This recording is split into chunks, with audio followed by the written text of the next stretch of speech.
코로나 바이러스도 나의 헌혈 열정을 막을 수가 없다. 48번째. 지금 우리 동네는 마스크 대란이다. 저 줄 서 있는 것 좀 봐라.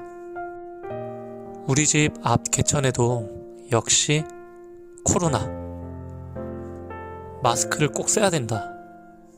안 쓰고 나가면 날 이상하게 쳐다본다. 이날은 달이 엄청 크게 보였다. 저 달이 코로나를 없애줬으면 좋겠다. 매일 똑같은 길을 걷는 퇴근길.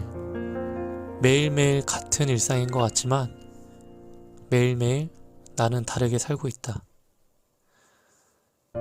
퇴근길을 가다 보면 가로등이 내 앞을 밝혀준다.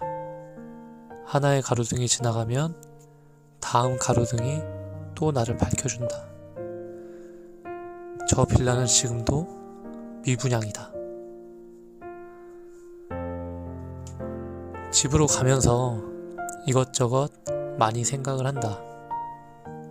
오늘 주식이 개 작살이 났다.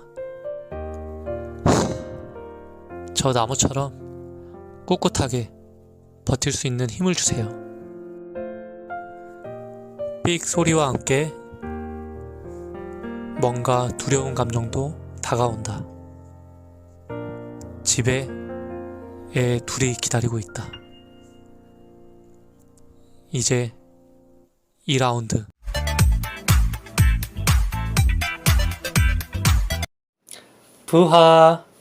부반가족 여러분 반갑습니다. 부반입니다. 부의 바나다. 네, 오늘은 주식과 관련된 이야기를 해드리려고 합니다. 며칠 전에 미국과 한국 주식이 아주 그냥 개박살이 났죠. 저도 두 아이가 태어나고 키우고 있는 부모의 입장에서 노후 준비, 그 다음에 자녀 키울 걱정에 정말 열심히 살고 있는데 그 중에 하나가 바로 주식 투자였습니다. 경제적 자유를 달성하기 위해서 정말 열심히 돈도 아껴 쓰고 돈을 또 모으기 위해서 부동산 투자도 시작을 했고 또 주식 투자도 시작을 했고 지금 유튜브도 하고 있고 또 블로그 활동도 많이 하고 있는데 주식은 정말 어려운 것 중에 하나인 것 같아요. 그래서 주식을 하실 때 나의 투자 성향이 좀 안전한 스타일이다 라고 하시는 분들은 주식은 안 하시는 게 좋을 것 같습니다. 그만큼 심리적으로 영향을 좀 크게 받습니다. 특히나 최근같이 엊그저께 같은 경우에는 미국도 막 마이너스 9% 이상 떨어졌었잖아요. 이게 주식을 안 해보신 분들은 이게 얼마나 엄청 많이 떨어진 건지 모르실 거예요.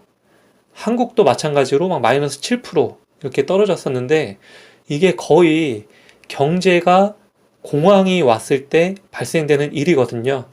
그래서 오늘은 경제 대공황에 대해서 이야기를 해드릴게요. 잘 따라오세요. 여러분, 지금 한국과 전 세계적으로 경제가 굉장히 안 좋은 방향으로 흘러가고 있습니다. 왜 그런지 설명을 해드리면 가장 첫 단계는 미국과 중국의 무역 전쟁이 발단이 있었죠. 거대 국가, 미국과 중국 간의 싸움으로 인해서 우리 한국은 그 중간에 껴가지고 고래 싸움에 새우등 터지고 있는 그런 실정이었습니다. 그것을 시작으로 인해서 그 뒤에는 뭐가 왔었죠? 바로 한국과 일본 간의 한일 무역 전쟁이 또 시작이 됐었죠. 이것은 그냥 단순히 경제에 대한 관념으로 볼 게 아니라 일제 식민 시대에 대한 대법원의 판결 때문에 무역 전쟁이 시작이 됐었죠.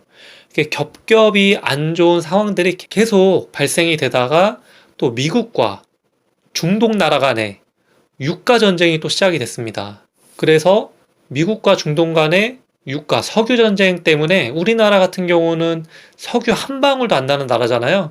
거기에서 또 중간에 껴가지고 막 유가가 오르고 물가가 오르고 그런 것 때문에 나라에서 유류세를 좀 낮춰주고 거기에 이제 마침표를 찍어주는 대사건이 발생이 됐습니다. 그게 지금 우리가 겪고 있는 신종, 코로나 바이러스 때문이죠. 며칠 전에 세계보건기구 WHO에서 팬데믹을 선언을 했습니다. 팬데믹이라고 하는 것은 세계 대유행이 됐다. 뭐가? 감염병이. 무슨 감염병이? 신종 코로나 바이러스가 세계적으로 확산이 됐다라고 공언을 한 겁니다. 자, 이렇게 되면 어떻게 될까요? 모든 나라가 코로나 바이러스를 없애기 위해서 경제가 멈출 수도 있어요. 경제가 멈추면 어떻게 될까요? 체력이 약한 기업들은 망할 수도 있습니다. 기업이 망하면 어떻게 돼요? 기업들한테 은행들이 돈을 많이 빌려주잖아요. 은행들도 망할 수가 있는 거예요. 은행은 망하려고 어떻게 해요? 개인들한테 대출해준 것을 회수하려고 하겠죠. 그럼 저 같아도 지금 당장 돈 내놓으라고 하면 못 돌려줘요. 그럼 개인도 파산할 수가 있는 거예요. 그럼 신용불량자도 생기죠. 기업이 망하면 실업자들 늘어나죠. 진짜 경제 대공황이 올 수도 있는 겁니다. 그 전조 증상들을 지금 설명해 드릴게요. 자, 주식 투자하실 때 마이너스 3% 이상 주가가 떨어지면 당장 팔라고 하는 격언이 있습니다. 이 말이 왜 나왔냐면 과거에 경제가 공황이 왔던 적이 크게 보면 세 가지가 있어요. 첫 번째가 블랙 먼데이 사건, 1987년에 있었던 미국에서 발생된 블랙 먼데이 사건이 있습니다. 두 번째는 2000년도에 발생된 버블닷컴 사건이 있었고요. 그리고 2008년도에 있었던 IMF 금융위기 사건이 있었습니다. 자, 이 사건이 오기 전에 이미 주식시장에서는 전조 증상이 있었어요. 법칙이 있는데요. 주가가 마이너스 3% 이상 떨어진 날이 한 달에 최소 4번 이상 발생이 되면 경제 대공황이 올 거라는 겁니다. 이미 이 대공황이 왔던 버블닷컴, 금융위기, 그다음 블랙 먼데이 이때에도 똑같이 나왔던 내용이었어요. 정말 심각했던 거는 버블닷컴 때 무려 3년 6개월 동안에 주가가 마이너스 3% 이상 떨어진 날이 96번이나 발생이 됐습니다. 그리고 주가는 70% 이상 주가가 하락을 했었죠. 거의 기업의 50% 이상이 반도산했다고 봐도 과언이 아닌 정도였습니다. 그리고 2008년도 금융위기 때는 무려 1년 동안 주가가 48%나 하락을 했습니다. 지금 미국을 보면은요, 고점 대비해서 주가가 20% 이상 떨어진 상태예요.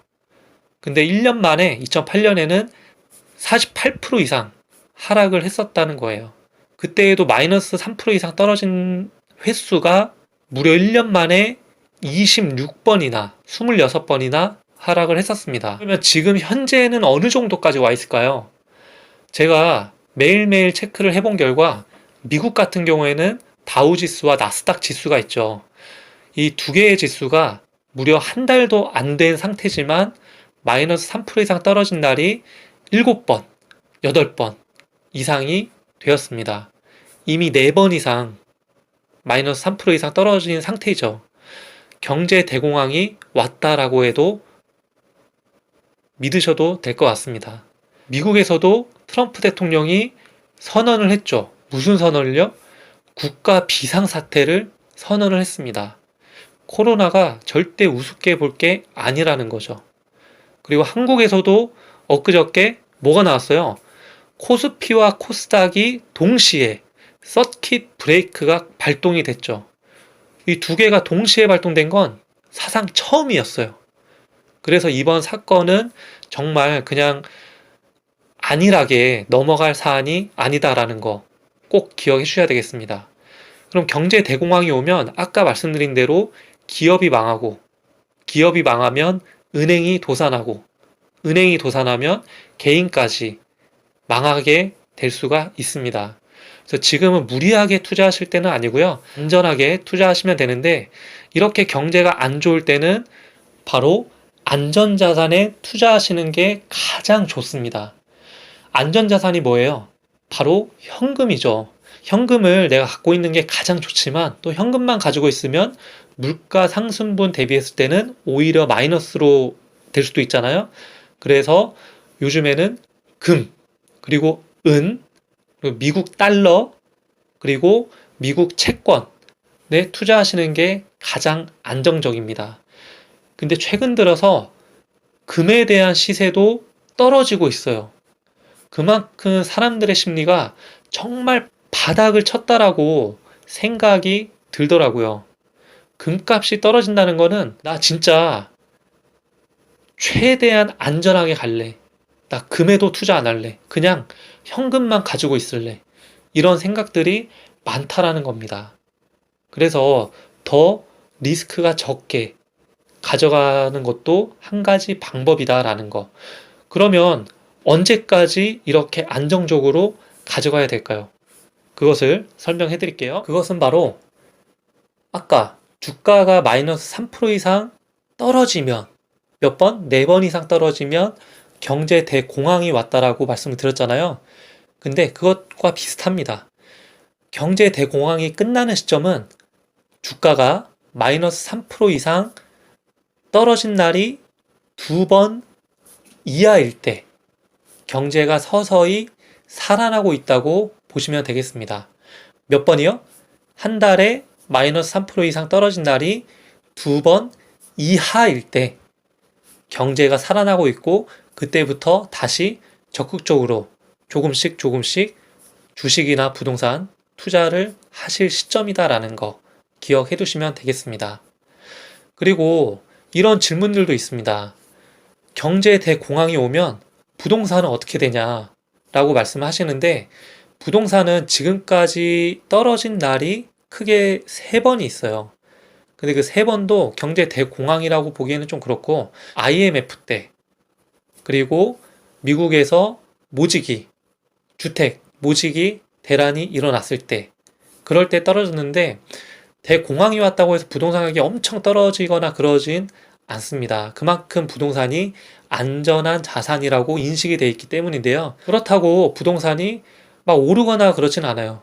그렇다고 뭐 확 떨어질 수도 있죠. 이거는 지역마다 각각의 특징이 있기 때문에 좀 선별을 잘 해서 투자를 하셔야 된다라는 거.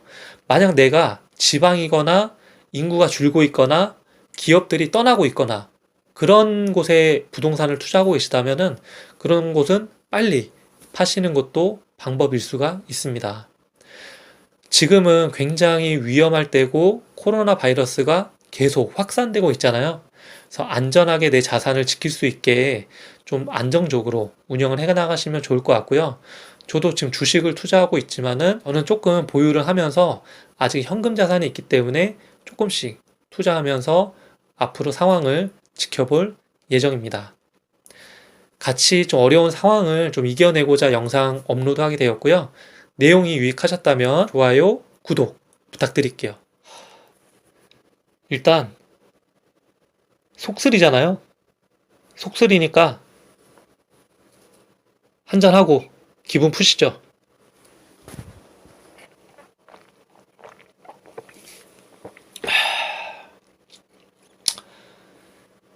잘 될 겁니다, 여러분. 힘내세요.